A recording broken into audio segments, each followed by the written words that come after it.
Tenemos como invitado aquí en la cabina de RPP al abogado penalista y ex procurador, el doctor Iván Meini. Muy buenos días, doctor. Gracias por estar con nosotros esta mañana. Además, es miembro del estudio, que tengo solo las siglas. Pallé, correcto. Muchas gracias por estar con nosotros.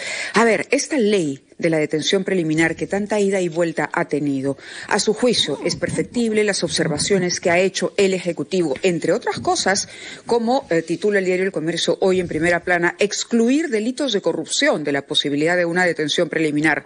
¿Cómo analiza el manejo que se le está dando a medidas que directamente afectan la lucha contra la criminalidad en nuestro país en momentos en que esta parece desbordada? Muy buenos días, Mávila, muy buenos días. Buenos días, doctor Meini. Gracias por la invitación. Una primera, creo, aproximación tiene que ser recordar que el origen de toda esta problemática proviene en realidad del propio Congreso, que fue el que derogó el año pasado la detención o la posibilidad legal de la detención preliminar. Ante la revuelta social, o en todo caso la expectativa social, o el reclamo social, y sobre todo canalizado por las demandas del Ministerio Público, es que el propio Congreso ha propuesto que retorne al Código Procesal Penal la regulación de lo que el propio Congreso había derogado, es decir, la detención preliminar. Siguiendo el trámite legal, esto ha sido hace 48 horas observado por el Ejecutivo. Sí. Las observaciones, que además se produjeron casi cuando estaba venciendo el plazo para que el Ejecutivo observe, en realidad, desde mi punto de vista, no son de recibo. ¿Por qué? Primero, porque pretende cambiar unos términos que, en definitiva, no modifican el uso, ni los requisitos, ni presupuestos, ni límites de la detención preliminar. Pretende que se cambien términos como razones plausibles por elementos razonables, que sin duda, si uno va al diccionario, puede entender una diferencia, y la tienen, pero la jurisprudencia desde hace muchos años en el Perú ha sentado claramente la interpretación que tenía la detención preliminar, y no habrían mayores problemas de interpretación del marco legal que fue derogado y de que el Congreso está proponiendo que vuelva a entrar en vigor. Por tanto, estas cuestiones meramente terminológicas no serían de recibo. Pero además el Ejecutivo ha propuesto como observaciones 3 que son de cuidado.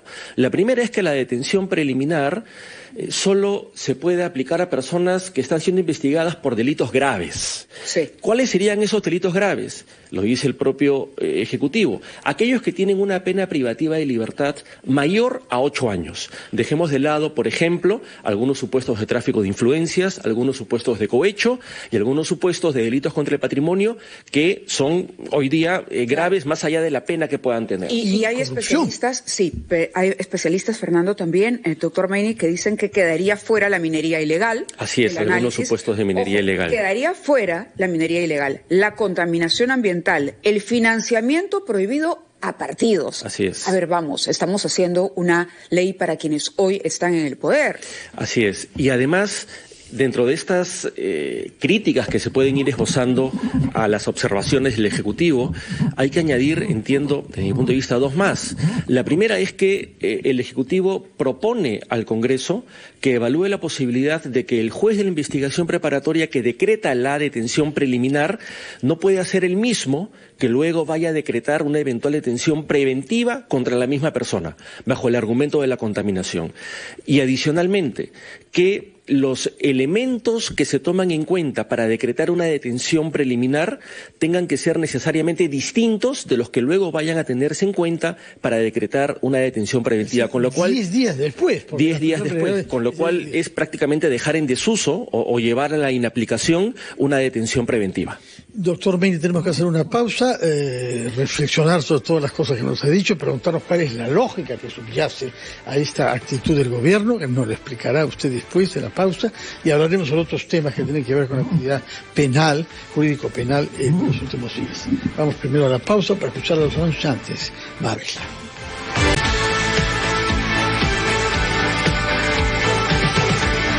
Son las 8:21, estamos conversando con el abogado penalista Iván Meini que es profesor en la Universidad Católica y que nos estaba explicando los alcances de la iniciativa que ha tomado el gobierno de hacer varias observaciones para que el Congreso decida si es que promulga por insistencia la ley que él elaboró rectificando a una anterior que había sido reconocida como errada justamente por las facilidades que daba respecto a criminales y delincuentes que se pudiesen ver beneficiadas por esa ley.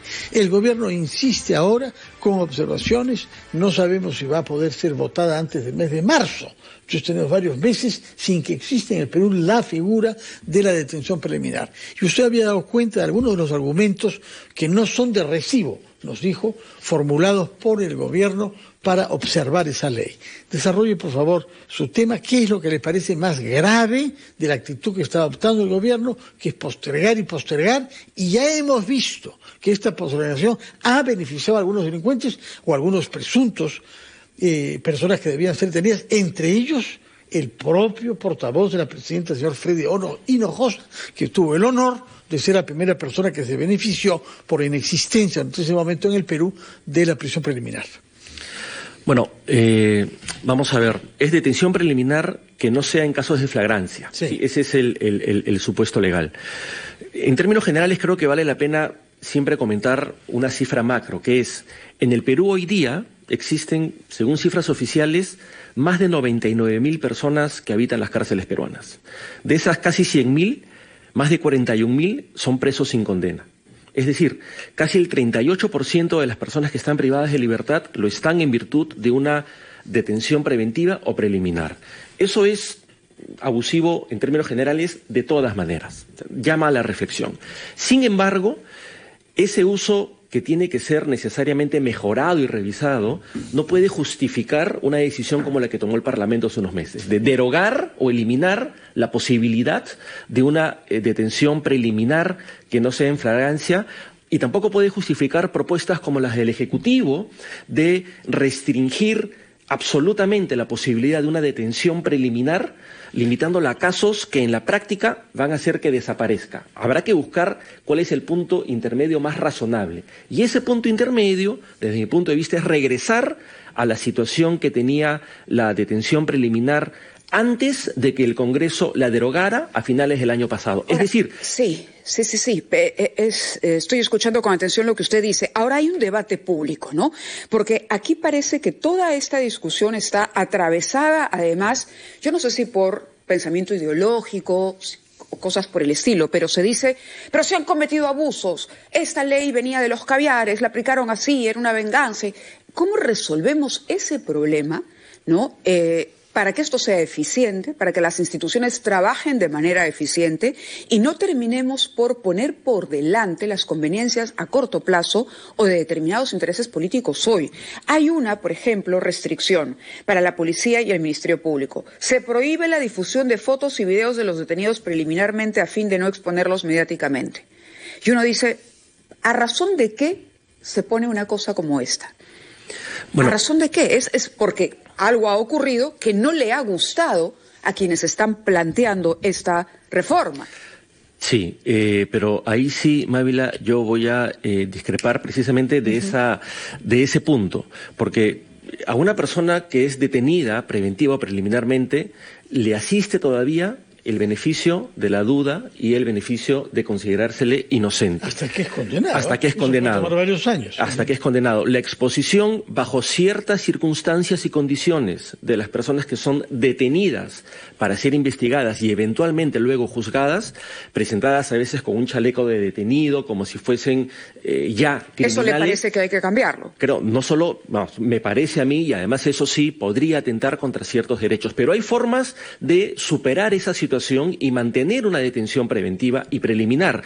Por ejemplo, la propuesta del Ejecutivo de que solo se pueda detener preliminarmente por delitos graves, lo que comentábamos hace unos minutos, que tengan como pena una mayor a 8 años, deja sin posibilidad de que se detenga preliminarmente por casos de de tráfico de influencias, algunos casos de corrupción, algunos casos, lo mencionaba usted, de minería ilegal, delitos ambientales y otros delitos que hoy día son considerados como delitos graves. Y además, y esta es la casualidad, por alguno o algunos de esos delitos están siendo investigados personas allegadas al Ejecutivo que se beneficiarían precisamente de las observaciones que hace el Ejecutivo para impedir en los hechos que estas personas puedan ser detenidas. A eso vamos. El fondo está aquí, cómo se redacta una ley mirando el interés particular, ¿no? Y no realmente la situación dramática que vive el país. Efectivamente. Y si me lo permiten, quiero insistir con dos de las observaciones que ha propuesto el Ejecutivo.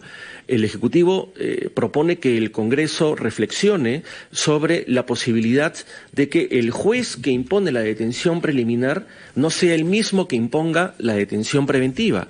Y adicionalmente, que si se va a imponer una detención preventiva, que es 10 días después, sea sobre elementos y circunstancias distintos a los que motivaron una detención preliminar. Eso significa en los hechos que si una persona está detenida preliminarmente, va a ser casi imposible que por los mismos delitos, por la misma investigación, pueda luego imputar esa detención a orden de detención preventiva si se requieren elementos y hechos distintos. No tiene sentido. Lo que busca esa propuesta, desde mi punto de vista, es que si una persona es detenida preliminarmente, ya va a ser muy difícil que luego pueda pasar a una detención preventiva. Hay una trampa ahí. Parece que sí. Señor Meini, yo quiero preguntarle otro tema que tiene que ver con el derecho penal y que se ha expresado ayer en la liberación o en la anulación de la prisión preventiva que se había impuesto al señor Nicanor Boluarte, hermano de la presidenta de la República. La justicia ha considerado que no se le debió ni imponer y el señor queda libre de movimientos.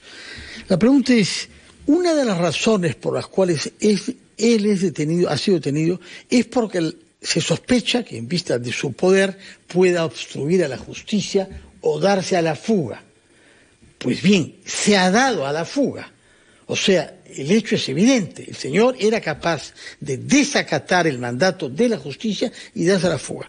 Pero, sin embargo, no se toma en cuenta eso como verificación de las sospechas que se tenían de que tal pudiera ser el caso.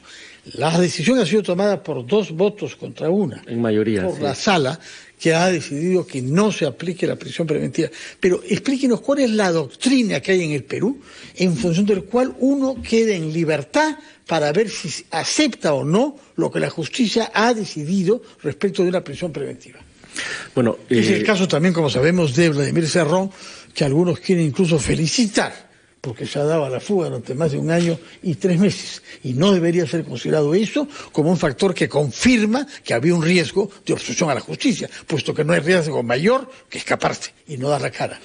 En efecto, en primer lugar, la decisión que tomó la sala ayer por mayoría para revocar la detención preventiva al señor Nicanor Boluarte es una decisión que ha revisado una resolución previa. Es decir, cuando el señor Boluarte se dio a la clandestinidad, fugó, ese hecho o esa circunstancia no fue uno de los motivos por los cuales se decretó en su contra la detención preventiva. Por tanto, la decisión de ayer de la sala no podría valorar esa clandestinidad actual del señor Boluarte porque no fue uno de los motivos de la decisión judicial que ha tenido que revisar. Ahora, dicho esto, también es verdad que no habría que esperar a que el señor Boluarte fugue o entre a la clandestinidad porque habían suficientes elementos de juicio, suficientes indicios que han quedado corroborados además después de la detención preventiva cuando se dio a la fuga. Indicios de obstaculización de la verdad y peligro de fuga. Por tanto, esta doctrina a la cual usted se refiere, Fernando, sí existe, es decir, hay algunos fallos judiciales y alguna sentencia del Tribunal Constitucional que sostiene que una persona tiene derecho a no someterse a una detención en su contra y que esa actividad... Una persona tiene derecho a no acatar lo que la justicia decide sobre él. Cuando se trata de su propia privación de libertad. Pero que esa renuencia a acatar una restricción de la propia libertad no tiene que interpretarse necesariamente como un peligro de fuga, sino que tiene que valorarse junto con otros elementos o indicios para llegar a una conclusión más o menos sensata de si habría peligro de fuga o entorpecimiento de la actividad probatoria. ¿Cuál sería la decisión, en todo caso, que hoy día, visto los hechos, debería tomarse? Parece más o menos evidente, por la propia actitud del señor Boluarte, de haberse dado a la fuga, que se ha evidenciado lo que las sospechas anteriores sugerían, es decir, que es una persona que tiene la posibilidad de entorpecer la averiguación de la verdad y de fugarse. Vamos a hacer una pausa, si nos lo permite, doctor Meini, y sin duda hay otras preguntas que tienen que ver con el movido panorama de nuestras prácticas judiciales y penales. Nos ayudará en eso usted, en vista de su experiencia como académico y como activo litigante en esos campos. Vamos primero, Mabel, a la pausa para escuchar a los anunciantes y los titulares de la media hora. Son las 8:37, estamos conversando con el abogado penalista Iván Meini, al que queremos preguntarle un tema sobre otro proceso que tiene que ver con la presidenta misma, Dina Boluarte, quien ha anunciado que no asistirá hoy a la convocatoria que le ha formulado la Fiscalía de la Nación para que dé informaciones respecto del llamado caso Cofre, que tiene que ver con el uso del vehículo oficial de la presidencia para un eventual encuentro o cercanía con el prófugo Vladimir Cerrón. La señora Boluarte ha hecho saber por intermedio de su abogado, el señor Portugal, que ella ha colaborado siempre con la Fiscalía y ha acudido a infinidad de convocaciones que se le ha formulado. Ha omitido decir que algunas de esas veces ha ido y ha hecho derecho a lo que se llama su uso al silencio. O sea que tanta colaboración no es. Pero en este caso, ella dice que simplemente no asistirá y el argumento aportado por el abogado es que ha sido convocada fuera de plazo, porque el juez no respetó el plazo que se había fijado de 60 días para tomar decisiones. Su opinión sobre esta situación y sobre la actitud de la señora presidenta. Bueno, en realidad acudir a ese tipo de justificaciones para no ir a declarar en un caso, además, donde las evidencias que han sido difundidas por los medios de comunicación apuntan a que efectivamente la señora Dina Boluarte habría estado en el condominio Mykonos, habría tenido algún tipo de encuentro que es necesario dilucidar y saber bajo qué condiciones y con quiénes. Y hay indicios que ahondan en esto. El hecho de que su protección, la señora, entre comillas, Sombra, que la cuidaba, haya sido destacada a la Embajada de España, que ciertas personas no se les haya dado la autorización desde el Ministerio del Interior para declarar en la comisión que investigaba estos hechos, orientan, digamos, sugieren que desde el Ejecutivo no hay un interés en que se investigue este hecho. Y desde mi punto de vista, este interés queda además corroborado con la actitud de la Presidente de no querer ir a declarar hoy día. El argumento que sostiene su abogado, digamos, de que es una convocatoria que está más allá del plazo, en los hechos, si realmente existiese una voluntad de colaborar, eso ni siquiera tendrían por qué haberlo esbozado. Simplemente va la señora Presidenta como fue, creo que el día de ayer o anteayer, a declarar por otra investigación y en función a las preguntas tendrá que responder. Por tanto, creo que no es razonable entender que hay una voluntad de colaborar cuando los hechos desde el Ejecutivo indican totalmente lo contrario. Muy bien, doctor Meini, muchas gracias por su presencia acá y por sus explicaciones de varios temas que tienen relevancia pública, porque son los puntos en que se toca la vida política y el ejercicio del poder con la práctica judicial. Y sabemos que eso plantea problemas siempre, como lo estamos viviendo en el Perú en los últimos tiempos. Muchas gracias y muy buenos días. A ustedes, buenos días. Buenos días.